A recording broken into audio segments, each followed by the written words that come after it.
Now, for more on this, we are now joined by Scott Lucas, who is a professor of international politics, Clinton Institute at University Dublin.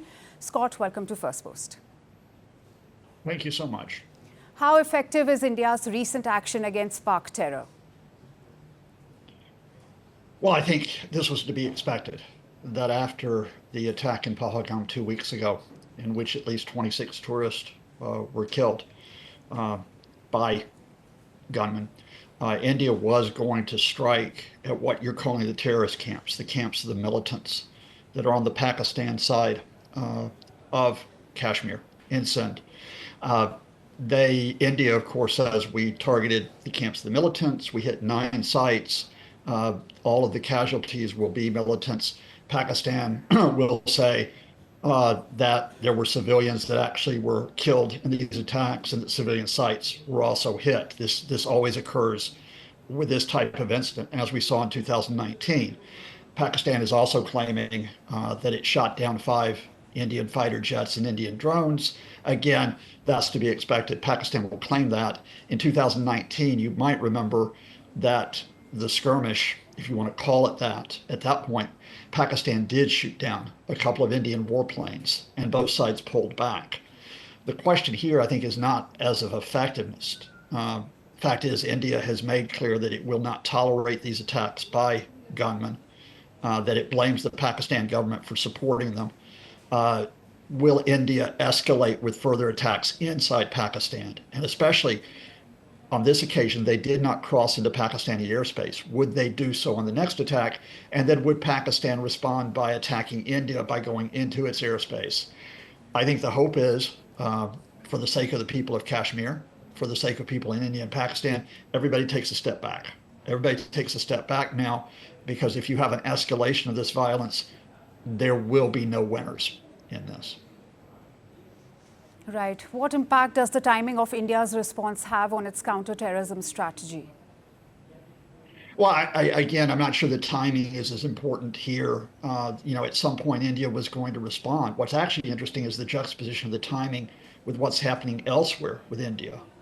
When I was speaking to India media yesterday, it was to hail this trade agreement between India and the UK, which could be a very significant trade agreement for both countries.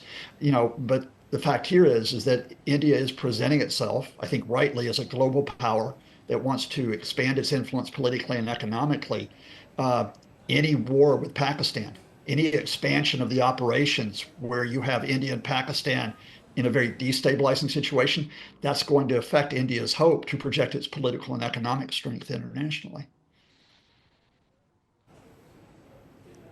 Scott, what level of coordination is required for India to conduct such operations successfully?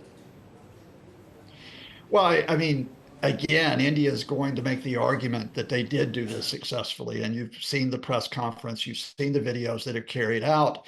The reason probably why it took 2 weeks for the response to Pahalgam is precisely so you identify the targets that you can have a high level of success, or what India will claim as success. Even as Pakistan disputes that. I think here, the broader question here is what level of coordination do you have, both in terms of what comes next? You're going to have to coordinate not only with air forces, but with land forces in case either side decides to take to carry out a cross-border operation. But I think even more important, the biggest importance right now is what level of coordination do you have between your military, between your foreign ministry, and between your domestic ministries? Because at this point, I think the issue here is will both sides accept mediation here, or will both sides agree without that mediation to step back? So you really need the civilian as well as the military and authorities here. Interestingly, and I'm watching this carefully, China has signaled in the past 2 hours that it will be willing to mediate between India and Pakistan. I don't think America will, but I think the Chinese could. Does India coordinate now, not only amongst itself, but with China to pursue that mediation? Speaking of a global stance, can India rely on strong international support following its strikes? Well, first of all, in past incidents like this, in 2002, you might remember the U.S. administration with Colin Powell got both sides to step back. You will not have a repeat of that this time. The U.S. cannot be an effective mediator because the Trump administration is in chaos. Many of its diplomatic personnel have been fired. Others are under great pressure. Trump is relying on one man, a real estate developer, Steve Witkoff, to mediate Russia-Ukraine, to mediate Israel-Gaza, to mediate the Iran nuclear issue.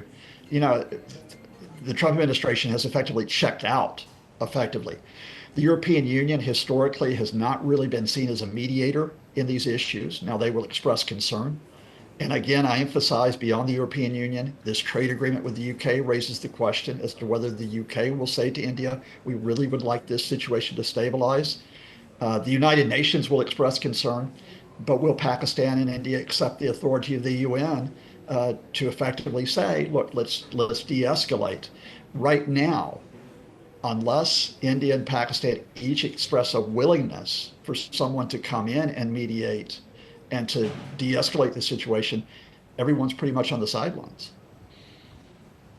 And finally, Scott, speaking of escalation, does India's retaliation increase the risk of further escalation with Pakistan? Of course it does. I mean, anytime you have an attack, you increase the risk of escalation. Now, we don't have the time on this program, but the situation in Jammu and Kashmir, we could go back decades and talk about the tensions there. And the tension there is not resolved. What happens periodically is that you get a catalyst, an incident. So the escalation, let's be clear here, was the killing of those tourists 2 weeks ago by the armed militants. Now, India has chosen to respond. You might call it a further escalation. Is this the limit? Have they drawn their line, and has Pakistan drawn its line? I think the one thing I'm watching this morning is that there are signals from both sides that they do not want this conflict to expand. Pakistan is saying that Indian jets did not cross into Pakistani airspace, which I think they would consider a reason why they might attack further. India is emphasizing, as you've played from that press conference, that this was a limited operation at this point. If this was a limited operation, and if Pakistan treats it as a limited operation, then we can step back from this. If either side feels that its point has not been made and that it wants to punch the other side in the nose, we've got further trouble. That was Scott Lucas, who is a professor of international politics. Scott, thank you so much for your time, and thank you for speaking to Firstpost. Thank you.